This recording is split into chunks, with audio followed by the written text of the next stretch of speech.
Добар ден, јас сум Дијана Петровска. Денес ќе ви ја представам книгата Збогум мој 15 години од Клод Кампањ. Во оваа книга се зборува за турбулентните тинеџерски години, преминато детскиот свет во повозрастниот, многу тајни и се скриени судбини. Главните ликови кои го создаваат заплетот во овој роман се Јан и Фани. Поголемиот дел од настаните се случуваат во куќата на Фани и низиниот брат Гиом, кои живеат со стариот дедо капетанот. Намргу на нивниот имот се раселува Јан, младо момче кој се уште во потрага по неговото вистинско потекло. На имотот на сончевиот часовник се раселува млад и убаво девојче по име Ингвилд, лик за кој Јан почувства неопислива поврзаност. Јан чувствуваше припадност кон Ингвилд, иако своето цело младешко битие и го имаше доверено на Фани. Случката која ми остави најголем впечаток и која решив денес да ви ја раскажам, беше моментот кога Јан ја дозна вистината за својата поврзаност кон Ингвилд.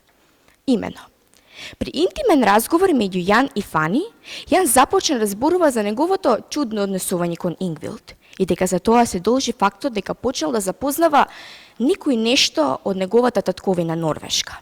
Фани, одмерена и смирена однадвор, но пламната од желба да ја изусти вистината одвнатре, неколку пати се обиде да каже дека таа знае вистината за неговата минатост. Храбрата Фани, длабоко зимајќи воздух, ја изусти вистината за неговата минатост. Фани му соопшти на Јан дека неговите родители се живи и дека копнежливо го барат својот загубен син. По овие зборови во очите Јан блика река од среќа, не од распамтената долгодишна болка. Во овие судбински моменти во животот на Јан, Фани непокополежливо му кажа дека тој има сестра, мала сестричка кој тој ја познава. На Јан не му требаше долго време да се сети. Веднаш почна да го боцкава на познато чувство во градите, а тоа беше Ингвилд.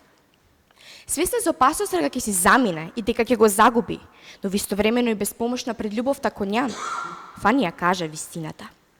Пламенот во очите на Јан го има одговорот за она што следува. Дали тој ќе фатеше потрага неговата сестра Ингвилд и ќе заминеше во Норвешка кај неговите родители, оставајќи ја кревката Фани со искрена младешка љубов, или пак нивната љубов и покрај овие сознанија беше борбена и ја достигна светоста на денот. Дознайте читајќи ја книгата Збогум мој 15 години од Клод Кампањ.